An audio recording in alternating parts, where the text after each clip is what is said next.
Bible कहती है एक व्यक्ति था, उसका नाम था दानियल।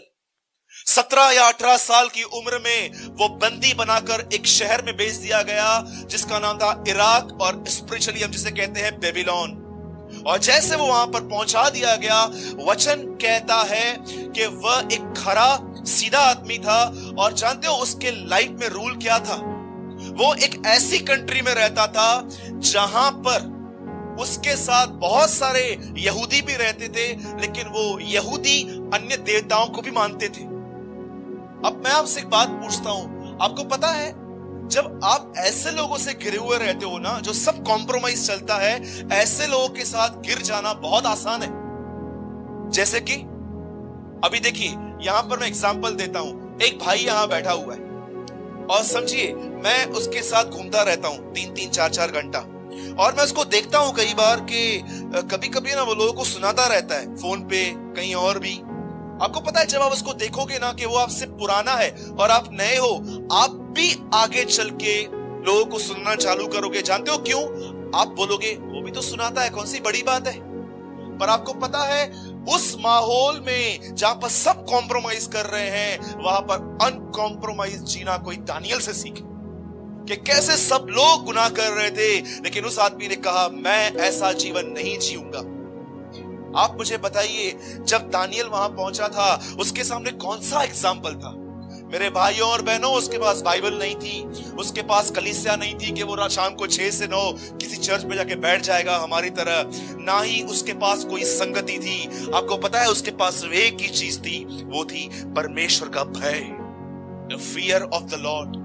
आप जानते हैं जैसे वो वहां पर पहुंचाया गया, लोगों ने वॉच किया कि कैसे लोग इसे इज्जत देते हैं, कैसे इसे रिस्पेक्ट मिलती है, कैसे गुलामी में भी खुदा उसे उठाता जा रहा था।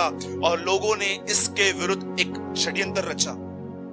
सब राजा के पास गए और कहते हैं राजा तू बहुत अच्छा व्यक्ति है, हम चाहते हैं काम हमारी तरफ से किया जाए। राजा ने बोला क्या? बोला आज के बाद पूरा महीना 30 दिन तक हम जितने भी लोग हैं, हम एवरी डे काम पे जाने से पहले तेरे सामने झुकेंगे, फिर अपने काम पे जाएंगे। राजा खुश हो गया कि यार मेरी इतनी चलती है। और राजा ने एक फतवा जारी किया, उसमें लिखा गया है कि अंगूठी होती थी, वो अंगूठी इंक में डालते थे और उसको इस तरह साइन करते थे। ओल्डन डेज में, पुराने जमाने में हाथ से साइन नहीं चलती थी। पुराने जमाने में लोग अंगूठी पहनते थे, उसको इंक में डाल के उसको पेपर पे ऐसा कर देते थे। लिखा है उसने अंगूठी की छाप दे दी और कहा ठीक है।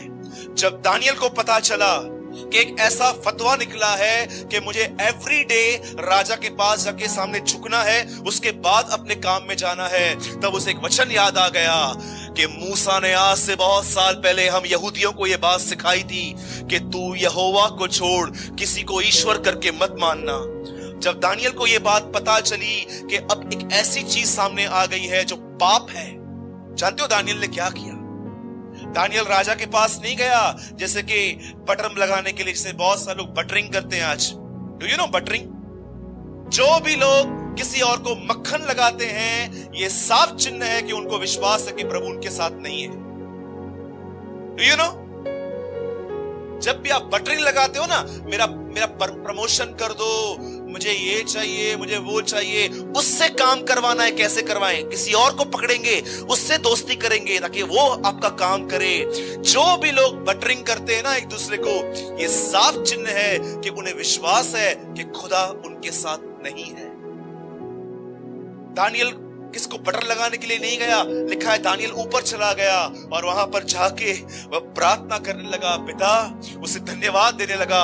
और जब वो ऐसा कर रहा था, कुछ लोगों ने उसे देख लिया, उसे पकड़ के वो राजा के पास ले गए। अब वो राजा का फेवरेट था, चाहता ही नहीं था राजा कि वो मरे।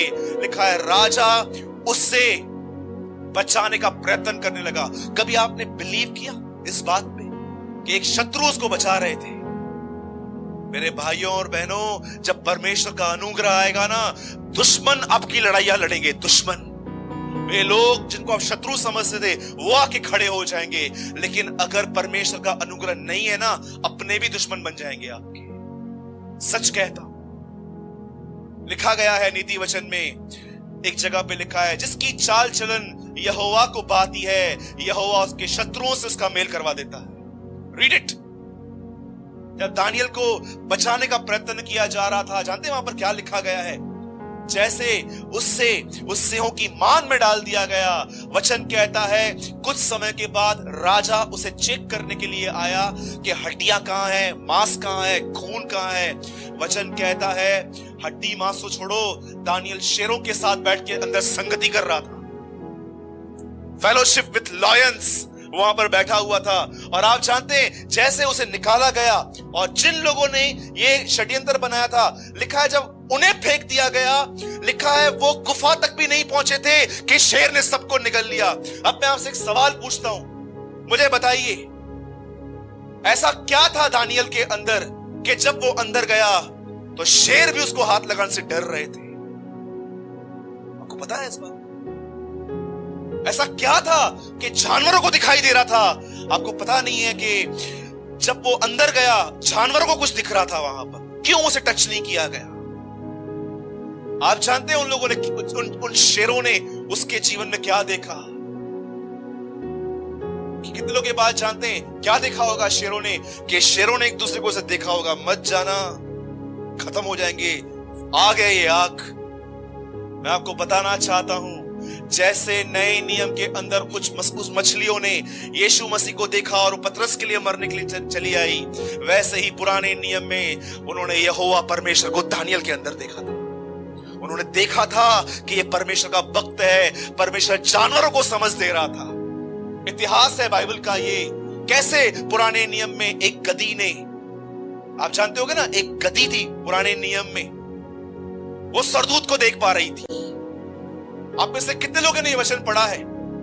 बिलाम नाम का एक आदमी था, और जब वो इस्राएलियों के श्राप देने के लिए राजा से पैसे लेने के लिए जा रहा था, उसकी गधी आगे नहीं बढ़ रही थी। वो उसको कहता है अरे आगे चलना। बोलती है कैसे चलूंगी, स्वरदूत खड़ा है। समटाइम्स जानवर भी छुपी हुई दुनिया को देख पाते हैं। उन शेरों ने देखा कि कैसे परमेश्वर इस आदमी के साथ है, वो चुपचाप वहां पर बैठ गए, लेकिन जब दूसरे वहां पर आए तो उनको खा लिया। अब मैं ये सब नहीं बताना चाह रहा था कि उन्होंने खुदा को उसमें देखा, लेकिन मैं जो चीज आपको बताना चाह रहा था, जानते वो क्या है? जब दानियल को वहां से बाहर निकाला गया तब राजा ने उससे पूछा ये कैसे हुआ? जानते हो, मैं ऐसा समझता हूं कि जैसे एक आदमी, समझो इंडिया वर्ल्ड कप जीत के आती है तो यहां पर उन्हें आज तक टीवी वाले वगैरह वगैरह बुलाएंगे, बिठाएंगे, इंटरव्यू लेंगे कि ऑस्ट्रेलिया में तुम गए, कैसा जीता वगैरह वगैरह। मैं समझता हूं ये दानियल का एक इंटरव्यू था और राजा ने उससे पूछा तू कैसे बचा? आप जानते हैं दानियल ने कोई बड़ी बातें नहीं बताई, मैंने उपवास किया, ये किया, वो किया। दानियल ने एक शब्द में डिस्क्राइब किया मैं क्यों बचा। वहां पर लिखा है, दानियल कहता है मैं अपने परमेश्वर की नजर में विश्वास योग्य पाया गया। I am faithful before my God. आपको मैं बताऊं, दानियल के अंदर भूख और प्यास नहीं थी पास्टर, प्रचारक, एवेंजलिस्ट बनने की। उसके पास भूख और प्यास नहीं थी अमीर और बनने की। उसे एक ही भूख और प्यास थी, परमेश्वर मैं आपकी नजर में विश्वास योग्य पाया जाना चाहता। यीशु मसीह ने कहा अंतिम दिनों में परमेश्वर ने कहेगा, हे मेरे विश्वास योग्य और मेरे बुद्धिमान दास, आ अपने राज्य में और ले, सब तेरा है। क्या होती है विश्वास योग्यता? आपको पता है, जब लोग आपको गालियां देते हैं, लोग आपको बुरा भला कहते हैं, लोग आपका नाम खराब करते हैं, लेकिन आप अपना मुंह बंद करके रखते हो, आप बोलते हो प्रभु मैं बात नहीं करूंगा, मैं शांत रहूंगा, इसे कहते हैं विश्वास योग्यता। जब आप देखते हैं इस क्रिकेट वर्ल्ड में लड़कियां गंदे गंदे कपड़े पहन के घूमती हैं, टाइट फिट स्किन को, इतना टाइट कपड़े पहनती है इसकी स्किन दिखाई दे, लेकिन आप बोलते हो, आप रिफ्यूज करते हो, मैं ये नहीं देखूंगा खुदा। इसे कहते हैं अपने परमेश्वर की नजर में विश्वास योग्य रहना। एक बहू अपने मां के घर से अपनी दूसरे घर में जा रही है और उसकी सांस थोड़ी डिफरेंट है, लेकिन उसके बाद भी वो बेइज्जती सुनने के बाद भी वो अपनी सांस को बोलती है जैसे आप कहोगे वैसे मैं करूंगी। इसे कहते हैं विश्वास योग्यता। मेरे भाइयों और बहनों, लोग आपकी डिग्री देखेंगे आजकल, लोग आपसे पूछेंगे कौन सा बाइबल कॉलेज करके आए हो, कहां पढ़ के आए हो। वहां पर खुदा कुछ नहीं पूछेगा। उस अंतिम दिन पे सिर्फ विश्वास योग्यता जांची जाएगी। इसीलिए मैं आपसे कहता हूं वो एग्जाम मत दो, वो एग्जाम के लिए स्टडी मत करो जो आने वाला ही नहीं है।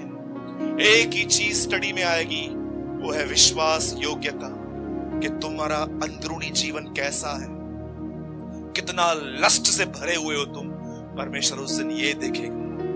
परमेश्वर देखेगा उस दिन कि जब आप कुछ अच्छा काम करते हो और आपका अंदर आपको उकसाता है कि कुछ लोगों के बीच में अपने अच्छे कामों की चर्चा कर, लेकिन आप छुपे हुए रहते हो और ये दिखाते हो नहीं मैंने कुछ भी नहीं किया है।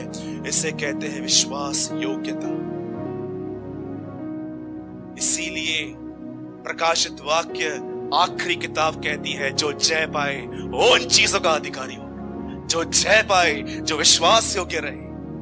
आज मैं आपसे बात पूछता हूं और मैं इस मीटिंग को पूरा कर रहा हूं। How much faithful you are in your private life? Tell me.